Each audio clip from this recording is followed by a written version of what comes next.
Pagi itu udara kantor masih dingin ketika Dara membuka pintu ruangan. Lampu neon putih memantul di lantai marmer, membuat suasana terasa kaku. Dara berjalan menuju mejanya dengan langkah pelan. Namun begitu matanya jatuh pada meja kerja, langkahnya terhenti. Di sana, tepat di atas tumpukan dokumen, sebuah vas kaca berisi mawar putih berdiri anggun. Kelopaknya masih basah, seakan baru saja dipetik dari taman. Ada kartu kecil yang terselip. Jantung Dara berdegup kencang. Ia menoleh kanan-kiri, memastikan tidak ada yang melihat, lalu cepat-cepat membuka kartu itu. Selamat pagi, Dara. Semoga harimu seindah senyummu. Tertanda, Atma. Nama itu membuat senyumnya muncul, walau hanya sesaat. Atma, bosnya. Pria tinggi. Selalu berpenampilan rapi dengan kemeja putih dan parfum yang halus. Cara bicaranya tenang, tatapannya lembut. Dara merasakan sesuatu yang sudah lama tidak ia rasakan di rumahnya. Perhatian. Wah, romantis sekali. Dari siapa tuh? Suara Rani, teman sekantor, mengejutkannya. Dara buru-buru menutup kartu itu. Klien. Jawabnya cepat. Rani mengangkat alis, tertawa kecil. Klien kok kirim bunga? Pasti ada sesuatu nih. Dara memaksakan senyum. Udah, jangan aneh-aneh. Rani berlalu sambil masih melirik mawar putih itu. Dara menghela napas panjang. Tangannya gemetar kecil saat ia menyingkirkan bunga itu ke sudut meja. Ia menyalakan komputer, mencoba fokus pada angka-angka di layar. Namun pikirannya melayang. Tak lama kemudian, terdengar langkah yang sudah sangat dikenalnya. Langkah ringan tapi berwibawa. Atma muncul. Wajahnya teduh, senyumnya tipis. Pagi, Dara. Suaranya dalam, tenang. Pagi, Pak. Jawab Dara cepat. Matanya pura-pura menatap layar monitor. Agenda rapat sudah saya terima. Kerjamu rapi, seperti biasa. Terima kasih ya. Terima kasih, Pak. Dara menunduk. Atma berhenti beberapa detik lebih lama dari biasanya. Lalu berlalu. Aromanya tertinggal, menyisakan getaran yang sulit diredam. Rapat siang berlangsung tegang. Atma memimpin dengan percaya diri, memberi instruksi jelas pada semua tim. Sesekali matanya menoleh pada Dara. Tatapan itu membuat jantung Dara berdetak lebih cepat. Selesai rapat, Atma berjalan di samping Dara di koridor. Sudah makan siang? Tanyanya tiba-tiba. Belum, Pak. Kalau begitu ikut saya. Ada beberapa hal tentang presentasi yang harus kita bahas. Dara ragu sejenak. Baik, Pak. Mereka turun ke kafe di lobi. Tempatnya modern, penuh cahaya. Atma memesan kopi hitam, sementara Dara hanya memesan lemon tea. Awalnya percakapan tentang pekerjaan, data penjualan, target bulan depan, persiapan klien besar. Namun kemudian nada suara Atma berubah lebih lembut. Kamu bekerja sangat baik. Perusahaan beruntung punya orang sepertimu. Dara menunduk. Terima kasih, Pak. Matanya berusaha menghindar, tapi ia bisa merasakan tatapan itu. Tatapan yang seolah berkata bahwa ia lebih dari sekadar karyawan. Sore harinya, di depan kantor, kenyataan menampar wajah Dara. Arga, suaminya, sudah menunggu dengan motor tua dan jaket lusuh. Senyumnya sederhana, penuh ketulusan. Capek? Tanya Arga ketika Dara naik ke motor. Biasa, jawab Dara singkat. Di perjalanan, Arga bercerita ringan. Aku dapat tawaran proyek kecil. Kalau cocok, lumayan buat 3 bulan ke depan. Bagus. Jawab Dara tanpa semangat. Arga tersenyum, meski nada istrinya dingin. Kalau jadi, kita bisa ganti ban motor. Sudah waktunya diganti. Dara menoleh sebentar. Dalam hatinya muncul perbandingan yang pedih. Siang tadi makan siang di kafe mewah dengan bos. Sore ini hanya cerita ban motor usang dari suami. Malam turun bersama gerimis. Dara duduk di kamar sambil membuka ponsel. Ada pesan masuk dari nomor yang sudah ia kenal. Besok lembur. Saya butuh kamu. Atma. Dara cepat mengetik balasan. Baik, Pak. Namun sebelum sempat ia kunci layar, Arga keluar dari kamar mandi. Dara buru-buru menyembunyikan ponsel di bawah bantal. Kamu ada rapat lagi? Tanya Arga sambil mengeringkan rambutnya. Ya, presentasi minggu depan. Arga mengangguk. Kalau kamu pulang larut, kabari ya. Kenapa harus kabari? Dara mendadak menantang. Arga menatapnya sebentar, lalu tersenyum tipis. Karena menunggu yang bahagia tidak pernah membuatku bosan. Kata-kata itu jatuh begitu saja, sederhana namun dalam. Dara terdiam. Harusnya kalimat itu membuat hatinya hangat. Namun entah kenapa justru menimbulkan rasa sesak. Dalam hatinya ia bergumam. Tapi, apakah cukup hanya dengan menunggu? Malam makin larut. Hujan reda. Dara terbaring. Matanya menatap langit-langit kamar. Ponselnya kembali bergetar. Sebuah pesan dari Atma muncul. Terima kasih untuk kerja keras hari ini. Aku bangga. Dara membaca berulang-ulang. Senyum samar muncul di bibirnya. Ia mengetik balasan, lalu menghapusnya. Mengetik lagi, menghapus lagi. Akhirnya hanya satu kata yang ia kirim. Terima kasih. Di sebelahnya, Arga sudah tertidur dengan napas teratur. Dara menoleh, menatap wajah suaminya yang damai. Ada rasa bersalah yang menekan dadanya. Tapi sekaligus ada getaran lain yang lebih kuat, yang tak bisa ia kendalikan. Dalam hati ia berbisik, aku tahu ini salah, tapi kenapa rasanya begitu sulit berhenti? Malam itu Dara sadar, ia sudah melangkah ke arah yang berbahaya. Dan langkah kecil itu hanya tinggal menunggu waktu untuk menjadi jurang yang dalam. Pagi berikutnya Dara datang lebih awal dari biasanya. Lobi kantor masih setengah sepi. Musik lembut mengalun pelan. Ia mengecek ponselnya. Ada pesan baru dari Atma. Datang sekitar 8. Kita sarapan sebentar di kafe. Ada hal penting. Dara menelan ludah. Ia menatap cermin lift. Wajahnya tampak lelah. Tetapi mata itu berkilat. Ketika kafe mulai ramai, Atma sudah menunggu di sudut. Kemeja biru muda, jam tangan sederhana, senyum yang hangat. Duduk, katanya pelan. Aku ingin bicara soal presentasi. Aku butuh kamu lebih terlibat. Bukan hanya menyiapkan angka, tapi juga memimpin narasi. Memimpin narasi. Dara terkejut. Maksud Bapak, saya yang memaparkan. Atau setidaknya menjadi koordinator konten. Kamu punya ketelitian. Kamu paham alur. Dan, kamu bisa dipercaya. Kata terakhir itu mengguncang dada Dara. Dipercaya. Ia menahan senyum. Terima kasih. Saya akan usahakan. Atma mencondongkan tubuh. Suaranya lebih lembut. Jangan terlalu membebani diri. Aku ada untuk mendukungmu. Gelas kopi beradu pelan. Sentuhan halus jarinya nyaris menyentuh punggung tangan Dara ketika ia menyerahkan berkas. Dara refleks menarik tangan. Atma tersenyum tipis, seolah memahami batasan yang baru saja ditarik. Tapi tatapannya tidak beranjak. Usai sarapan, Dara kembali ke lantai kerja. Rani langsung menyerbu dengan pandangan menyelidik. Aku lihat kamu dari kafe. Pagi-pagi sudah meeting berdua. Wih. Kerjaan, kata Dara datar. Rani mendesah. Kerjaan bisa bikin jantung deg-degan juga rupanya. Dara tidak menanggapi. Ia menenggelamkan diri pada angka, slide, dan catatan-catatan kecil. Tapi degup itu tetap ada, berdetak di sela-sela kalimat. Menjelang siang, Atma masuk ke ruang rapat kecil. Kita uji coba materi. Malam ini lembur. Kamu bisa, kan? Dara menatap agenda.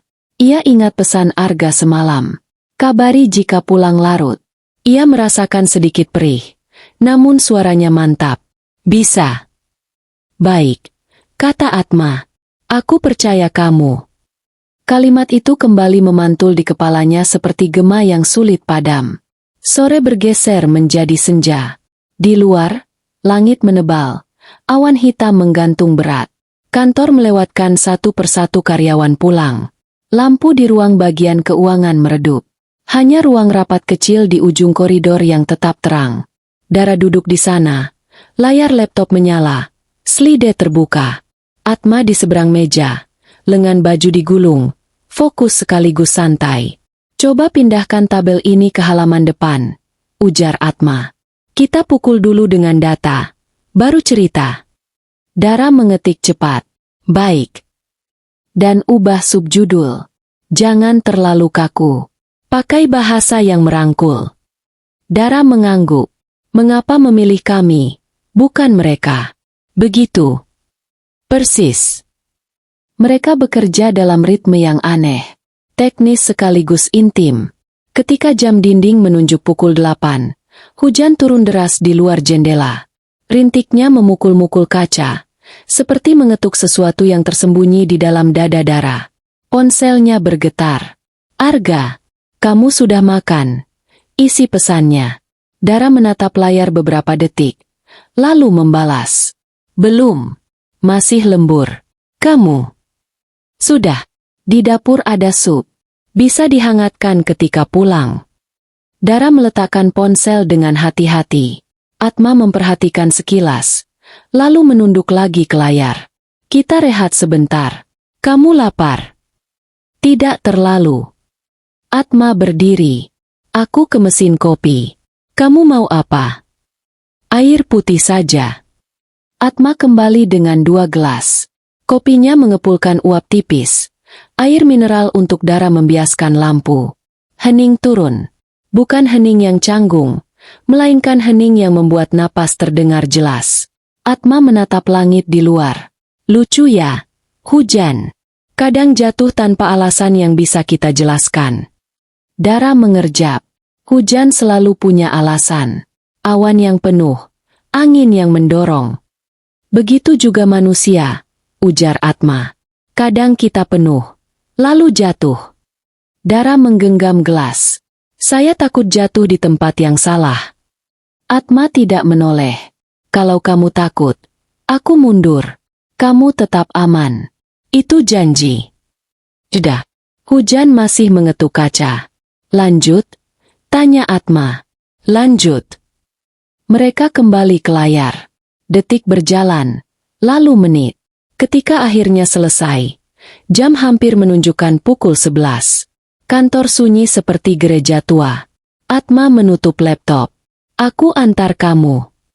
Tidak usah, Pak. Saya naik taksi saja. Hujan masih deras. Biarkan aku memastikan kamu sampai dengan aman. Dara ragu. Ia tahu batas yang tipis antara peduli dan sesuatu yang lebih dari itu. Baik. Di basement, suara hujan terdengar jauh. Penerangan redup memantulkan genangan air di lantai. Mobil Atma mengilat basah. Dara duduk di kursi penumpang, menarik sabuk pengaman dengan tangan sedikit gemetar. Atma menyalakan mesin. Musik klasik mengisi kabin lembut. Ketika mobil meluncur ke jalan, deras hujan memelan, lalu menjadi gerimis. Lampu kota memantul di aspal seperti serpihan bintang jatuh. Dara menatap jendela, memikirkan Arga yang mungkin menunggu dengan jaket lusuhnya. Ada rasa bersalah yang setia mengikut, seperti bayangan. Di lampu merah, Atma berbicara tanpa menoleh. Aku ingin kamu aman. Apapun yang terjadi. Dalam pekerjaan, dan dalam hal-hal di luar pekerjaan. Dara menelan ludah. Terima kasih. Mobil berhenti di depan gang kecil rumah kontrakan Dara. Atma mematikan mesin. Suara hujan terdengar lagi. Lebih dekat, lebih jernih. Mereka duduk tanpa kata beberapa detik. Dara melepas sabuk pengaman. Terima kasih sudah mengantar. Ucapnya. Atma menatapnya dengan tatapan yang tak sepenuhnya bisa diterjemahkan. Sampai besok. Dara mengangguk, membuka pintu, berlari kecil menembus gerimis. Di teras, lampu kuning menyala sendu. Pintu terbuka. Arga berdiri di ambang. Rambutnya acak, wajahnya tenang. Ia melihat Dara basah. Tanpa bertanya apapun, ia menyodorkan handuk. Kamu dingin. Ganti baju dulu. Aku panaskan sup. Dara menerima handuk, menunduk. Maaf pulang larut. Kerja itu baik, kata Arga pelan. Asal kamu tetap ingat pulang. Kalimat itu singgah di dada Dara seperti batu kecil yang membuat riak tak mau padam.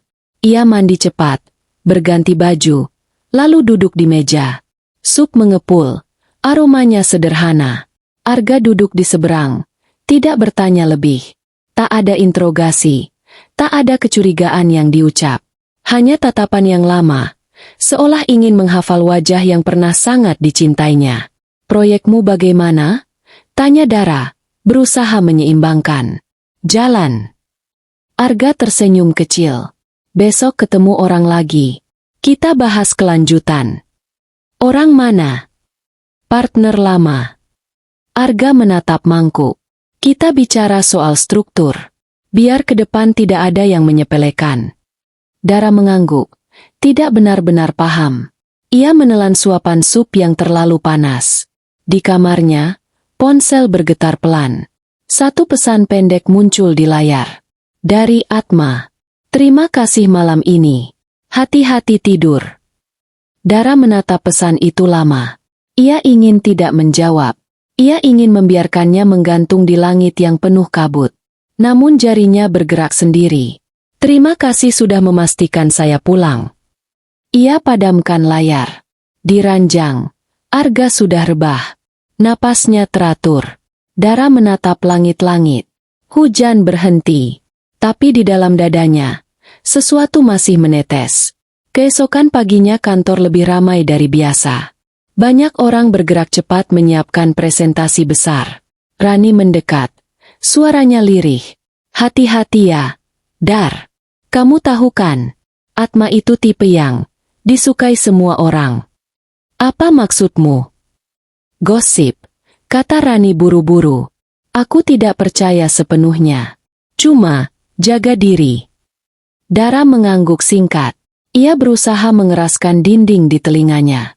Tetapi kalimat itu menyelinap juga ke dalam kepala, bergabung dengan kalimat-kalimat lain yang lebih lembut. Siang menjelang, Atma mengirim pesan. Setelah jam kerja, kita cek venue presentasi. 15 menit. Habis itu selesai. 15 menit. Dara mengiyakan. 15 menit yang mudah sekali berubah bentuk di tangan waktu. Venue presentasi berada di gedung sebelah. Lantai paling atas. Ruangan kaca dengan pemandangan kota. Menjelang senja, langit mengalir dari biru ke oranye, menumpahkan cahaya hangat ke setiap sudut. Atma dan Dara berdiri di samping layar besar yang masih kosong. Mereka mengecek konektivitas, posisi meja, sudut pandang. Ketika selesai, waktu mereka sudah menyeberang jauh dari angka 15. Atma menatap kota. Kamu tahu, kalau besok berjalan baik, posisi kamu akan naik. Naik. Dara menoleh. Koordinator konten. Kenaikan gaji. Dan akses lebih besar untuk mengambil keputusan. Kata-kata itu terasa seperti pintu yang mendadak terbuka. Dara memandang pantulan mereka di kaca. Di sana ada dua sosok. Satu pria dengan wibawa yang memabukkan. Satu wanita dengan mata yang lama merindukan diakui. Terima kasih. Ucap Dara hampir berbisik. Atma menoleh. Tatapannya lembut. Bukan hanya karena senja. Kamu pantas. Dan, aku ingin kamu bahagia.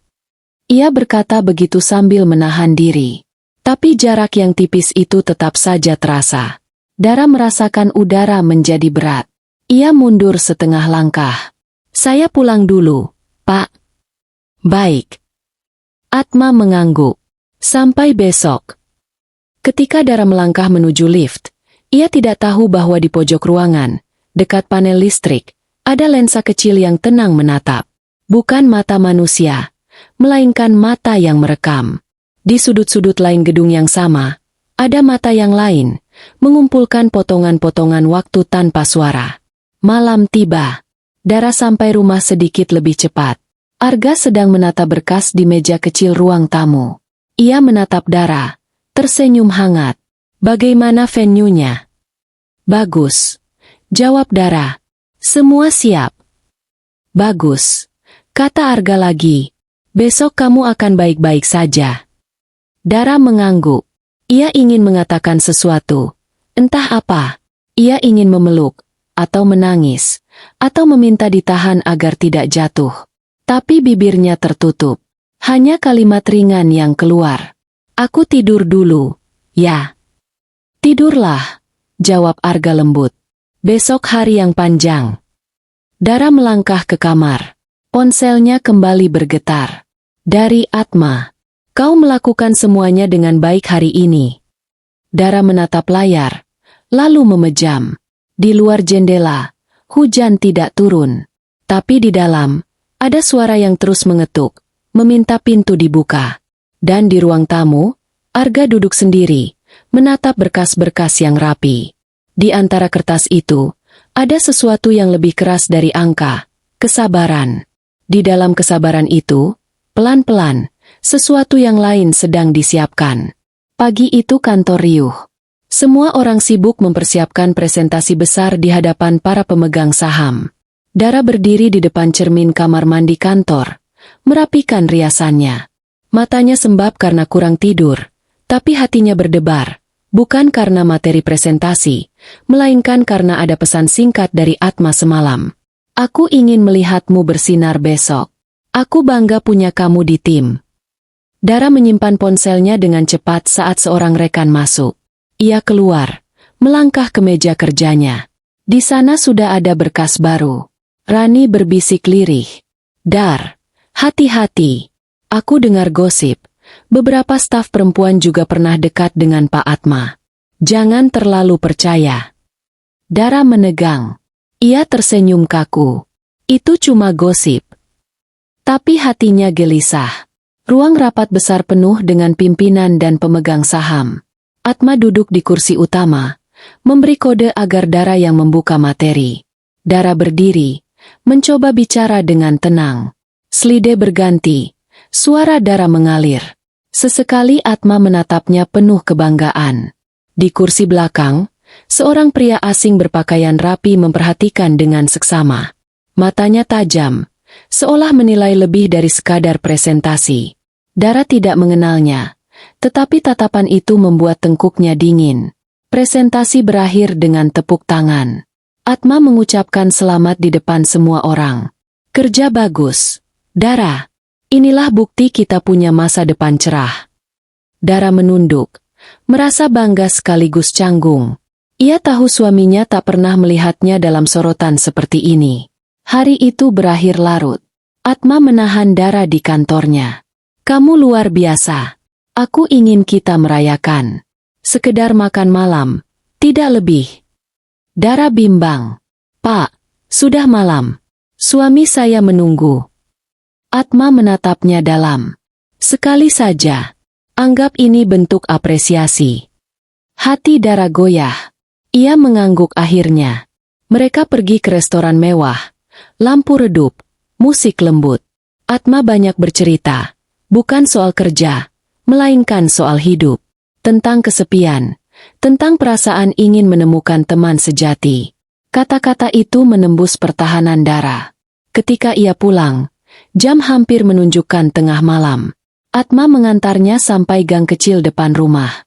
Dara menunduk, menolak tatapan yang terlalu lama. Terima kasih, Pak. Besok kita bertemu lagi, jawab Atma singkat. Suaranya penuh arti. Di rumah, lampu ruang tamu masih menyala. Arga duduk dengan buku catatan terbuka. Ia menatap istrinya dengan senyum samar. Kamu baru pulang? Ya, tadi. Ada rapat tambahan. Dara melepas sepatu, berusaha terdengar wajar. Arga berdiri, mendekat. Kamu lelah? Lumayan. Sudah makan? Sudah. Arga hanya mengangguk. Aku buatkan teh hangat. Dara menatap punggung suaminya yang sederhana. Ada rasa bersalah, tapi juga ada rasa asing yang makin besar. Malam itu ia tidur gelisah. Beberapa hari kemudian, Dara semakin sering pulang malam dengan alasan lembur. Atma makin berani menunjukkan perhatian. Menggenggam tangannya sebentar saat memberikan dokumen.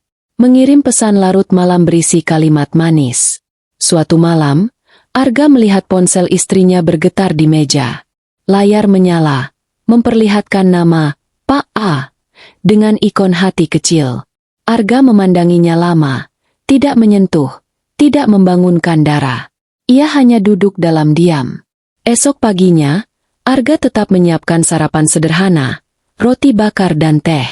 "Makan dulu," katanya pelan. Dara menatap sarapan itu tanpa semangat. "Aku terburu-buru." Ia hanya meneguk setengah gelas teh lalu berangkat. Arga menatap pintu yang tertutup. Ia menarik napas panjang, lalu membuka catatan di meja.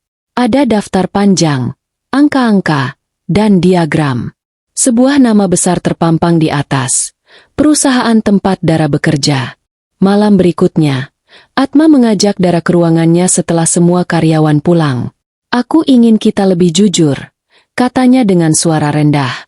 "Aku menyukaimu, Dara." Dara terdiam. Jantungnya berdegup kencang. "Pak, saya sudah menikah. Atau kamu bahagia dengan pernikahanmu?" Atma menatapnya tajam. "Aku bisa membuatmu lebih bahagia." Dara menutup wajahnya dengan tangan. Air matanya hampir jatuh. Ia tahu ini salah, tapi bagian dalam hatinya merasakan sesuatu yang sulit ditolak. Tanpa mereka sadari, pintu ruangan tidak tertutup rapat. Di ujung koridor, bayangan seseorang berdiri, menatap dari jauh. Itu Arga. Pagi itu Dara gelisah. Semalaman ia tak bisa tidur. Bayangan Atma di ruang kantor, tatapan mata yang terlalu dalam, suara lembut yang terlalu hangat, semuanya menempel di kepalanya. Lebih menakutkan lagi, ia merasa sempat melihat bayangan seseorang di ujung koridor. Bayangan yang mirip Arga. Tapi itu mustahil, pikirnya. Suaminya sibuk dengan proyek kecilnya. Mana mungkin datang ke kantornya yang jauh di pusat kota. Siang hari, Atma mengirim pesan. "Malam ini ada pertemuan pemegang saham. Aku ingin kamu ikut, biar kamu tahu posisi strategis kita." Dara menelan ludah. Ia ragu. "Pak, saya bukan level manajemen. Atasanku ingin bertemu kamu. Aku sudah rekomendasikan." Dara tak kuasa menolak. Rasa bangga bercampur takut. Ia membayangkan duduk di ruangan besar, berdampingan dengan orang-orang berpengaruh. Sore itu Dara pulang sebentar ke rumah untuk berganti pakaian. Arga sedang duduk di ruang tamu, menyusun beberapa berkas. Ia menatap Dara, lalu tersenyum tipis. "Kamu kelihatan cantik. Ada acara kantor?" Dara menahan napas. "Ya, rapat penting dengan pemegang saham." Arga hanya mengangguk. "Hati-hati di jalan. Jangan terlalu larut." Dara berbalik, meraih tas kecil, lalu keluar. Di hatinya, rasa bersalah berdesakan. Namun di kepalanya, suara Atma lebih nyaring. "Aku ingin kamu bersinar." Ruang rapat hotel mewah malam itu berkilau dengan lampu kristal. Para direktur dan pemegang saham duduk mengelilingi meja panjang. Dara berdiri di samping Atma, gugup. Ia merasa orang-orang menatapnya aneh, bertanya-tanya kenapa seorang staf biasa diundang. Pintu besar terbuka. Seorang pria masuk dengan langkah tenang, jas hitam rapi, wajah dingin. Semua orang berdiri memberi salam hormat. Dara menoleh, jantungnya hampir berhenti. Itu Arga, suaminya. Atma berdiri menyambut. "Selamat malam, Pak Arga. Terima kasih sudah hadir." Arga mengangguk singkat. Matanya sempat melirik Dara, hanya sepersekian detik, lalu kembali fokus. "Mari kita mulai rapat." Dara terperangah. Seluruh tubuhnya kaku.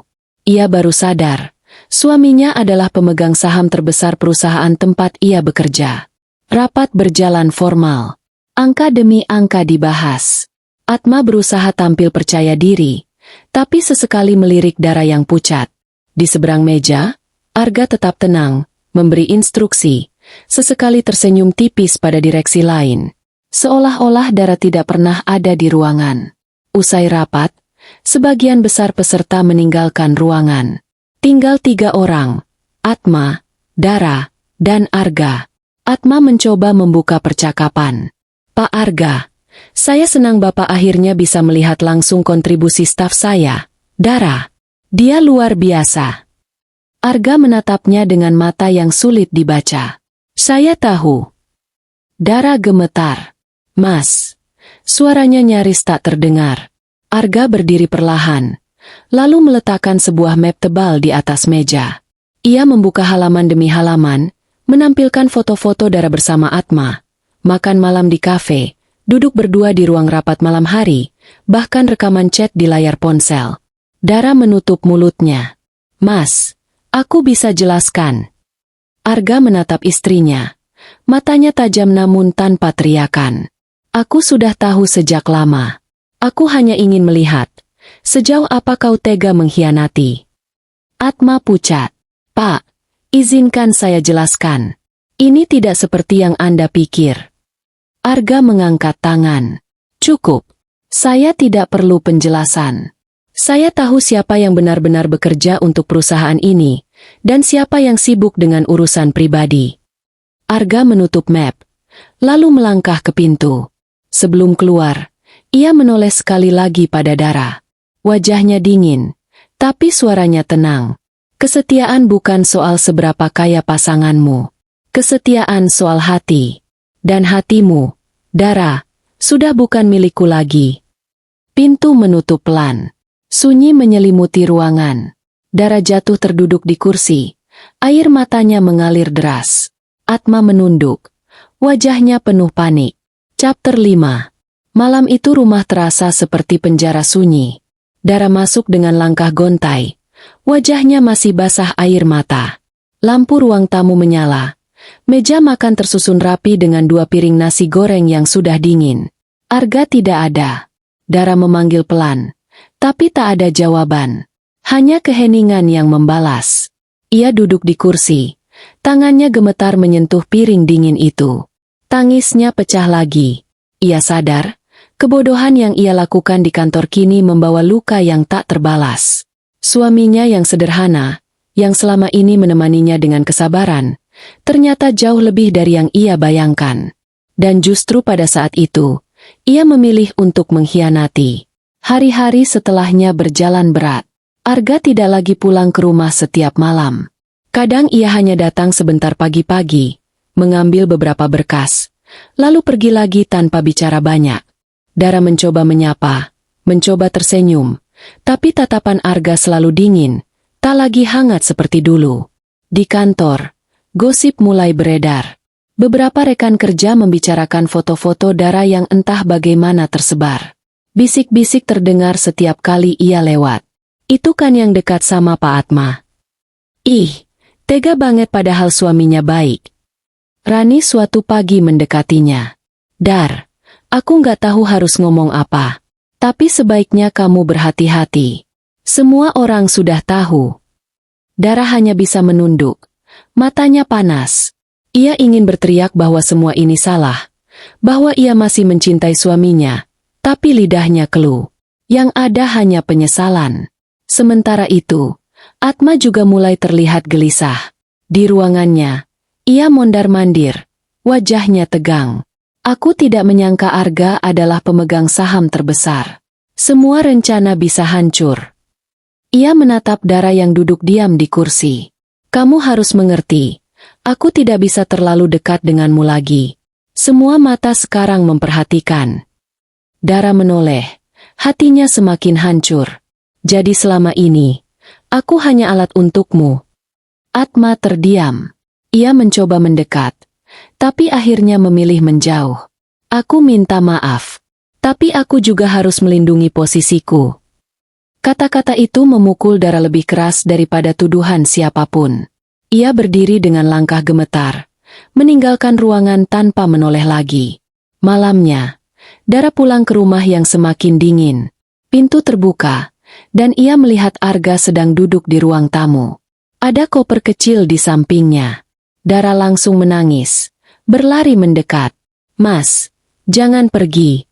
Tolong dengarkan aku. Arga menatapnya. Wajahnya tanpa ekspresi. Aku sudah mendengarkan. Dara, aku mendengar setiap langkahmu. setiap pesanmu, setiap kebohonganmu. Dan aku diam, berharap kamu berhenti. Tapi ternyata tidak. Dara jatuh berlutut, memegang tangan suaminya. Aku salah. Aku bodoh. Aku hanya ingin merasa dihargai. Aku butuh perhatian. Tapi aku tidak pernah berhenti mencintaimu, Mas. Arga menarik tangannya perlahan. Cinta bukan sekadar kata. Cinta adalah kesetiaan, meski dalam kesederhanaan. Aku memberimu itu. Tapi kau memilih yang lain. Air mata Dara jatuh semakin deras. Jangan tinggalkan aku. Aku tidak bisa tanpa kamu. Arga menghela napas panjang, lalu berdiri. Ia mengambil koper, menatap Dara sekali lagi. Aku tidak meninggalkanmu. Dara, kau yang sudah meninggalkanku sejak pertama kali kau memilih dia. Kalimat itu menusuk lebih dalam daripada pisau. Dara hanya bisa menangis di lantai, melihat punggung Arga menjauh. Pintu menutup perlahan, meninggalkan sunyi yang memekakan telinga. Di luar, suara hujan kembali turun. Dara menengadah, berharap itu hanya mimpi buruk yang bisa segera berakhir. Tapi semua ini nyata. Suaminya pergi, harga dirinya runtuh, dan yang tersisa hanyalah penyesalan yang tak lagi bisa ia ubah. Chapter 6. Sejak kepergian Arga, rumah itu benar-benar berubah menjadi ruang kosong tanpa jiwa. Dara masih menempatinya, tapi setiap sudut hanya memantulkan rasa sepi. Foto pernikahan di dinding kini lebih mirip luka yang terus menganga. Setiap kali ia menatap senyum mereka berdua di hari bahagia, dadanya terasa ditusuk. Hari-hari di kantor pun tak lebih baik. Rani yang dulu selalu akrab, kini menjaga jarak. Beberapa rekan kerja terang-terangan berbisik setiap kali Dara masuk ruangan. Itu dia yang selingkuh sama bos. Kasihan suaminya, ternyata orang penting. Kata-kata itu menusuk telinga Dara seperti jarum yang tak henti-henti. Atma pun semakin dingin. Ia tak lagi mengirim pesan larut malam, tak lagi menawarkan tumpangan. Dalam rapat, sikapnya kaku, seolah semua kedekatan mereka tidak pernah ada. Bahkan, kabar mulai beredar bahwa ia sedang dekat dengan wanita lain dari divisi pemasaran. Dara merasa dipermainkan habis-habisan. Suatu sore, Dara mencoba menemuinya di ruang kerja. "Pak, kita perlu bicara." Atma menatapnya sebentar lalu kembali ke berkas-berkas di mejanya. "Bicara apa? Semua sudah jelas. Jadi semua perhatian, semua kata-kata itu hanya permainan bagimu." Suara Dara bergetar. Atma menarik napas. "Dara, aku harus realistis. Aku tidak bisa mempertaruhkan posisiku untukmu. Kamu juga harus belajar menerima." Kata-kata itu bagai tamparan. Dara berdiri dengan mata berkaca, lalu keluar tanpa menoleh lagi. Malamnya, ia kembali ke rumah kosong. Televisi menyala tanpa ditonton. Dara duduk sendirian di sofa, menangis terseduh. Ia teringat kata-kata Arga yang terakhir. "Kau yang sudah meninggalkanku sejak pertama kali kau memilih dia."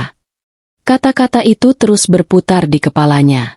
Beberapa hari kemudian, sebuah amplop resmi datang. Logo perusahaan tercetak jelas di sudutnya. Dengan tangan gemetar, Dara membukanya. Surat pemindahan tugas. Ia dipindahkan ke cabang kecil di luar kota dengan alasan rotasi karyawan. Dara tahu, ini cara halus perusahaan untuk menyingkirkannya setelah reputasinya hancur. Malam itu, Dara kembali menangis. Ia merasa kehilangan segalanya. Suami yang setia, harga diri, dan bahkan pekerjaannya. Di sisi lain kota, Arga sedang menghadiri jamuan makan malam bersama jajaran direksi. Jas hitamnya rapi, pembawaannya wibawa. Semua orang menghormatinya. Namun jauh di dalam hatinya, ada luka yang masih ia bawa. Sesekali bayangan wajah Dara muncul, tapi ia menepisnya. Baginya, luka itu sudah terlalu dalam untuk disembuhkan. Sementara Dara, di rumah kontrakan yang semakin sepi, hanya bisa memeluk dirinya sendiri. Ia sadar, penyesalan datang terlambat. Ia sudah kehilangan orang yang paling tulus mencintainya, hanya karena silau pada perhatian yang semu. Dan malam itu, untuk pertama kalinya, Dara benar-benar merasa sendirian di dunia. Tidak ada lagi yang menunggu, tidak ada lagi yang menyiapkan teh hangat, tidak ada lagi senyum sederhana yang dulu ia anggap remeh. Yang tersisa hanyalah keheningan dan penyesalan yang membakar dada tanpa henti. Chapter 7. Hari pemindahan itu akhirnya tiba. Dara berdiri di depan kaca, menatap bayangannya sendiri. Wajahnya pucat, matanya bengkak karena terlalu sering menangis. 2 koper kecil sudah ia susun di dekat pintu. Rumah kontrakan yang dulu penuh dengan tawa sederhana kini kosong, hanya meninggalkan jejak kenangan yang menusuk. Sebelum berangkat, Dara membuka lemari dan menemukan kemeja lama milik Arga yang masih tergantung rapi. Ia memeluk kain itu erat-erat. Air matanya kembali mengalir. "Mas, aku bodoh. Aku kejar yang semu. Padahal kebahagiaan sejati ada di sini." Di luar, taksi yang menunggunya membunyikan klakson. Dara menghapus air matanya cepat-cepat, lalu menarik kopernya. Ia meninggalkan rumah itu dengan langkah berat, seakan meninggalkan sebagian besar dari dirinya sendiri. Perjalanan menuju kantor cabang baru terasa panjang. Gedung yang ia tuju jauh lebih kecil, suasananya sederhana, jauh berbeda dari kantor pusat dengan lampu kristal dan karpet mewah. Di sana ia ditempatkan di ruangan sempit, hanya dengan 1 meja tua dan tumpukan arsip. Dara duduk, menatap kosong. "Dulu aku begitu bangga duduk di samping bos. Sekarang aku hanya seorang karyawan yang jatuh." Hari-hari berikutnya pun berjalan lambat. Ia bekerja tanpa semangat, hanya menyelesaikan tugas seadanya. Setiap malam ia pulang ke kamar kos kecil yang pengap. Tidak ada lagi suara suami yang menenangkan. Tidak ada lagi senyum sederhana yang menyambut. Hanya suara kipas angin tua dan pikirannya sendiri yang menghantui. Suatu sore, ia tanpa sengaja melihat berita di televisi kos. Di layar, wajah Arga muncul, mengenakan jas elegan, sedang menandatangani kontrak besar dengan investor asing.